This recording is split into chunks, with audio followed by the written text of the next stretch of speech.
मुस्कुराती हुई सुबह शाम में ढली होती है, मुस्कुराती हुई सुबह शाम में ढली होती है और जिंदगी की पीठ पर मौत लिखी होती है। मुस्कुराती हुई सुबह शाम में ढली होती है और जिंदगी की पीठ पर मौत लिखी होती है।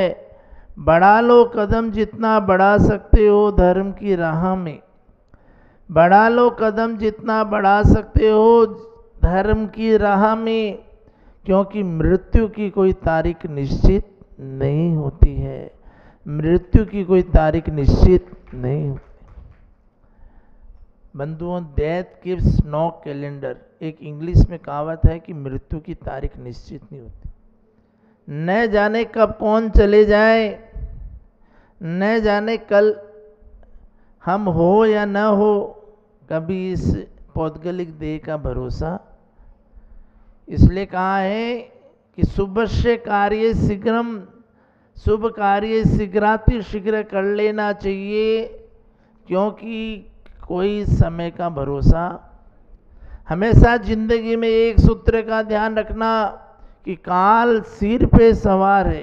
किस पे? काल सिर पे सवार है। ऐसा यदि आप लोग जानेंगे तो हमेशा काल से, यमराज से आप डरते रहेंगे, तो आप मौत से भी कभी घबराएंगे नहीं। मृत्यु को महोत्सव बोला है जैन दर्शन में।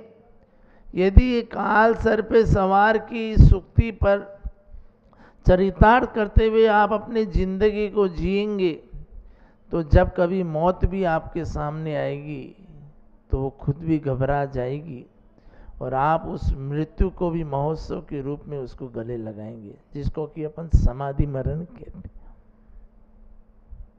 आचार्य देव कहते हैं कि समय का कोई भरोसा नहीं है, कभी भी किसी का मरण हो सकता है, लेकिन हम ये नहीं जानते अभी जल्दी क्या है। बंधु, जैसे जैसे उम्र बीतती है वैसे वैसे हमारा राग परिवार की तरफ बढ़ता चले जाता है। 10 में दावड़ा, 20 में बावला, 30 में तीखा और 40 में फीका, 50 में पाका, 60 में थाका, 70 में बिस्तर, 80 में लस्सी, 90 में डब्बे और 100 में राम नाम सत्य, अरिहंत नाम सत्य। ये तो एक गणित है, लेकिन बंधुओं भरोसा नहीं कि आप 100 साल तक जिएंगे। आजकल तो 70 साल की उम्र में भी हार्ट अटैक आ जाता है, 60 साल में भी हार्ट अटैक आ जाए। कोई भरोसा है क्या? हमने सुना है कि जवान उम्र में भी हार्ट अटैक आ जाता है। सही है? कोई भरोसा नहीं है। 30 और 40 की उम्र में भी आजकल हार्ट अटैक देखे गए हैं। तो फिर आप बताइए कि समय का क्या भरोसा है, मृत्यु का क्या भरोसा है, जिंदगी का क्या भरोसा है। तत्वार्थ सूत्र में उमा स्वामी आचार्य दूसरे अध्याय के 53वें सूत्र में कहते हैं, औपाधिक चरमोत्तम देहा संख्य वर्षा युषो नव पड़ता आयुष। अर्थात जो उपपाद जन्म वाले होते हैं, देव और नारकी, जो असंख्यात वर्ष की आयु वाले होते हैं, भोग भूमि के मनुष्य तिर्यंच, और जो चरम देह में उत्तम देह वाले होते हैं तीर्थंकर, इनका अकाल मरण नहीं होता। उसके अलावा सभी जीवों का अकाल मरण हो सकता है। यहाँ तक कि चरम शरीरी व्यक्तियों का भी अकाल मरण हो सकता है। उमा स्वामी के सूत्र के अनुसार चरम शरीरी जो उस भाव में मोक्ष जाने वाला है, उसका भी अकाल मरण बताया है। क्योंकि गौमड़ सार कर्म कांड में सिद्धांत चक्रवर्ती नेमिचंद्र आचार्य गाथा के माध्यम से कहते हैं कि विष खाने से, जहर खाने से, एक्सीडेंट होने से पहाड़ पर से गिरने से, अग्नि में जलने से और अनेक कारणों से ये जीव समय से पहले भी मर सकता है। ऐसे तो आयु बंध त्रिभाग में होती है और 8 अपकर्ष काल आते हैं। लब्धिसार, छपनासार यदि आपने पढ़ा हो, सिद्धांत ग्रंथ पढ़ा हो, धवला पुस्तक पढ़ी हो, जैसे किसी की आयु 90 वर्ष की है और कोई 90 वर्ष की आयु लेकर यहाँ पर आया है, तो 60 साल के बाद उसको 8 मौके मिलते हैं आयु बंध के। समझ में आई? पहला अवसर आएगा 60 साल में, उसके बाद 30 साल के वापस 3 भाग करो। दूसरा मौका आएगा 80 साल में, फिर वापस उसके 10 साल के 3 भाग करो। फिर तीसरा मौका आएगा 10 में 3 का भाग दिया तो लगभग 86-87 ईयर्स में तीसरा मौका, फिर वापस 89 में, और फिर महीनों के आधार से 8 मौके इस जीव को मिलते हैं आयुबंध के। और उस समय यदि इसके परिणाम अच्छे रहे तो निश्चित रूप से सदगति होती। हालांकि आजकल तो जो भी मरता अपन ये बोलते हैं स्वर्गवास हो गया। किसने देखा आदमी स्वर्ग गया, नरक गया, मनुष्य बना, तीरंज गया, लेकिन बोला तो यही जाता है स्वर्गवास। एक व्यक्ति कह रहा था, महाराज जी मुझे स्वर्ग जाना है, मुझे भी स्वर्ग देखना है। तो मैंने उसको कहा कि बिना मरे स्वर्ग कभी दिखता नहीं है। नहीं मरना तो मैं चाहता नहीं। तो मैंने कहा बिना मरे जीवित अवस्था में तो कोई आदमी स्वर्ग जाना नहीं चाहता। आज के मनुष्य की हकीकत ये है कि मरना तो कोई चाहता नहीं और बिना मरे स्वर्ग को देखना चाहता है। पॉसिबल है क्या? पॉसिबल तो नहीं है, लेकिन फिर भी हमने कहा कि एक तरीका है, यदि अपनी जिंदगी को स्वर्ग की तरह बना लो तो तुम स्वर्ग का सुख यहाँ भी भोग सकते। नहीं, मंगल ग्रह की बात चल रही थी। नासा के वैज्ञानिक अहमदाबाद चतुर्मास में आए थे और इंटरव्यू ले रहे थे। उन्होंने पूछा, महाराज जी आपकी क्या राय है कि मंगल में जीवन है या नहीं? मंगल में जीवन है या नहीं मतलब मंगल ग्रह है जो पृथ्वी की तरह ही वहाँ पर जीवन मानते हैं वैज्ञानिक लोग, और वहाँ से भी वो मिट्टी वगैरह शायद कुछ लेके आए कि वहाँ पर भी जीवन होना चाहिए, ज़्यादा देर रुक नहीं पाए। तो उन्होंने प्रश्न किया हमसे, महाराज जी मंगल में जीवन है या नहीं? तो हमने बोला मंगल में जीवन है या नहीं ये तो मुझे नहीं पता, लेकिन हमारे जीवन में मंगल अवश्य होना चाहिए, ये मैं जरूर कहता हूँ। हमारे जीवन को ऐसा बना दो मंगल में कि हमको किसी मंगल ग्रह की जाने की जरूरत ही नहीं पड़े। स्वर्ग तो सब जना जाना चाहते हैं, लेकिन स्वर्गीय कोई होना नहीं चाहता। आप कितना ही कोशिश कर लो, काल सर पे सवार है, मृत्यु आएगी तो आएगी, उसको कोई रोक नहीं सकता। साक्षात भगवान भी आके सोचे कि मैं इसको काल से बचा लूं तो नहीं रोक सकते। भगवान महावीर भी हमारे सामने आ जाए और आयु कर्म समाप्त हो जाए तो भगवान महावीर भी आयु को बढ़ा नहीं सकते। ये इस जिंदगी का कटु सत्य है।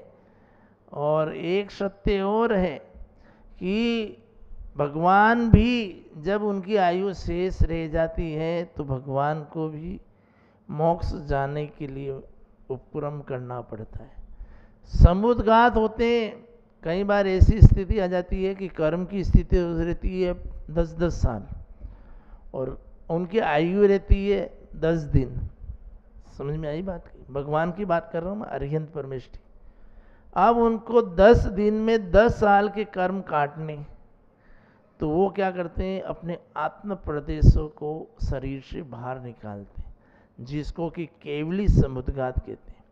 और जिस प्रकार से कपड़ा सुखाने के लिए आदमी कपड़े को फैलाता है, तो जितना उस कपड़े को निचोएगा और जितना ज़्यादा फैलेगा उतना ही जल्दी कपड़ा सूखेगा।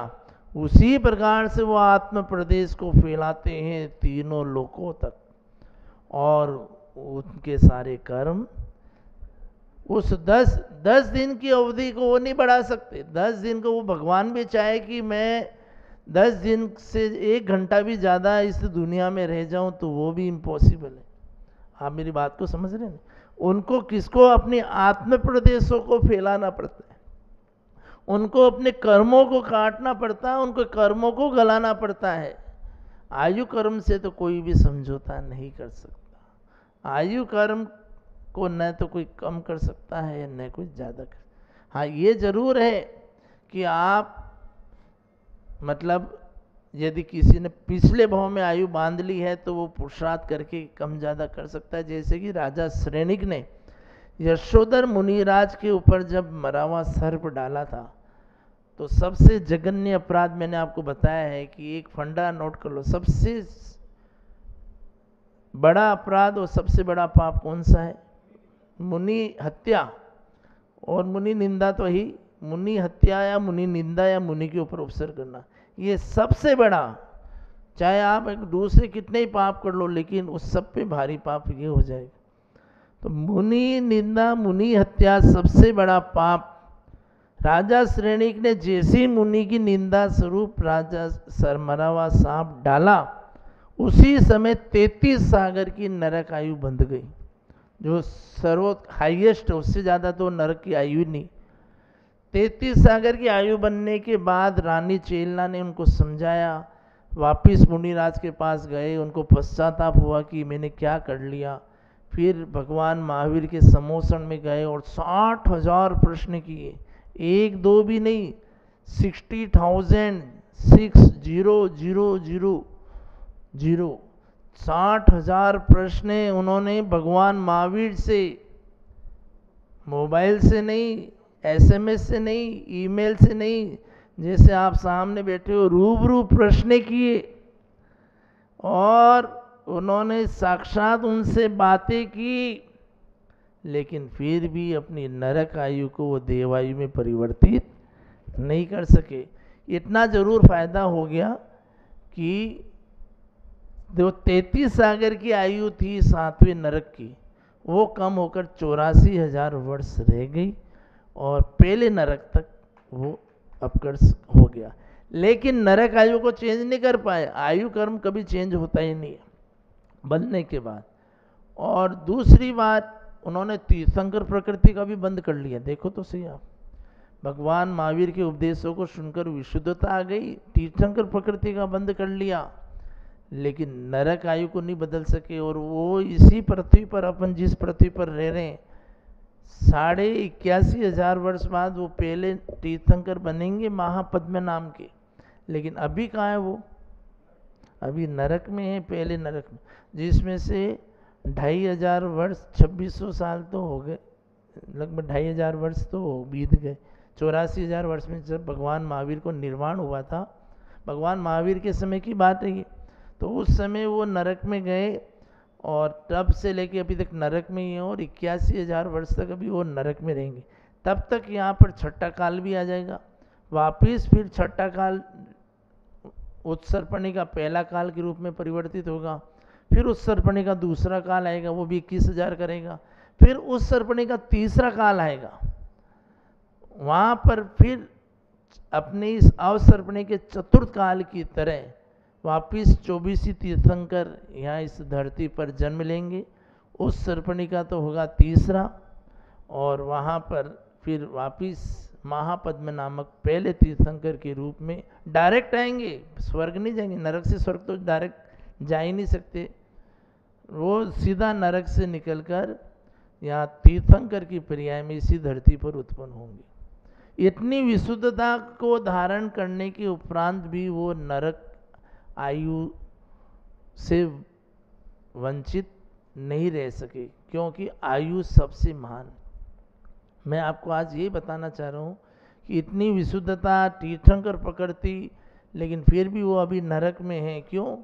क्योंकि आयु कर्म को तो भगवान भी चेंज नहीं कर सकते, और एक बार जिसको आयु कर्म बंध गया, वो फिर बंध गया तो बंध गया, उसको कोई टाल नहीं सकता।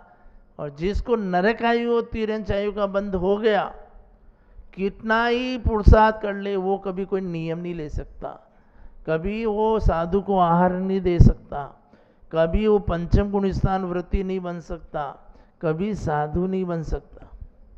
राजा श्रेणी के सामने गौतम गणधर ने मुनि दीक्षा ले ली, जो इंद्रभूति ब्राह्मण थे, 500 शिष्यों के साथ दीक्षा ले ली, जबकि वो तो क्षत्रिय था राजा सैनिक, और भगवान महावीर भी क्षत्रिय कुल में ही थे।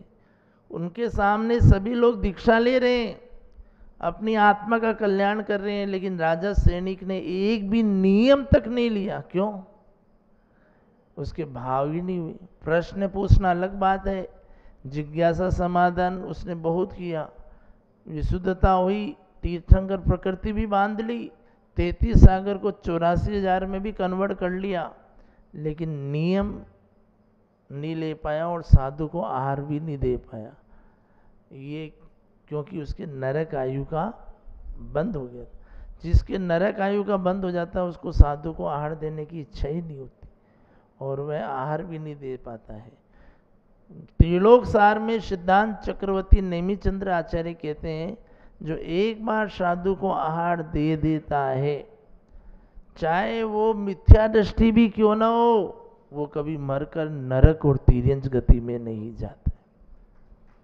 इतना फल बताए। तो विशुद्धता बिना साधु को कोई आहार दे नहीं सकता, और जहाँ विशुद्धता आ गई तो नरक और तिर्यंच गति का बंद कर नहीं सकता, और जिसने नरक और तिर्यंच गति का बंद कर लिया तो वो साधु को आहार दे नहीं सकता, और वह कोई नियम ले नहीं सकता। इसलिए कहा है कि जो नियम जिसके होते हैं वही साधु को आहार दे। और एक बात और बता दूं, जब सिद्धांत की बातें चली रही है, तो जो एक बार आयु कर्म बन लेता है तो उसका फिर अकाल मरण भी नहीं होता है। यानी आप समझ गए ना, अकाल मरण की बात नहीं, वो पूरी आयु भोगेगा। बहुत से कहते हैं राजा सैनिक ने सुसाइड की, आत्महत्या की। जो लोग सैनिक पुराण पढ़ते हैं, जो स्वाध्याय प्रेमी है, लेकिन राजा सैनिक ने आत्महत्या नहीं की, उसकी आयु पूरी हो गई, और आयु पूरी होके मर की वो नरक गया। क्योंकि एक बार आयु बंध गई, उसके बाद फिर उसको उतनी आयु भोगनी। आयु बंधने से पहले अकाल मरण हो सकता है।